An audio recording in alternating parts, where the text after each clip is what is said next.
What happens when you erase all content and settings?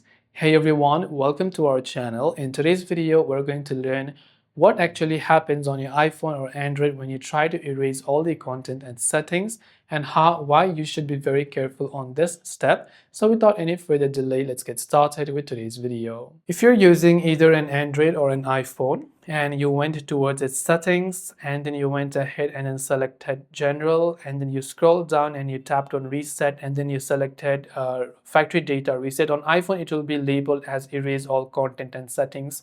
So what does erase all content and settings means?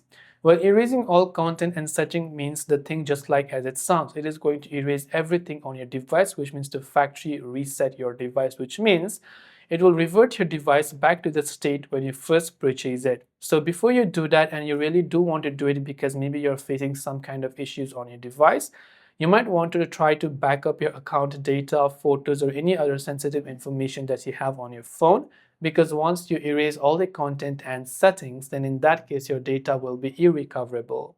So hopefully this video answered your question as to what that setting really means. If you have got any questions, feel free to leave them down. Thanks for watching and see you in the next video.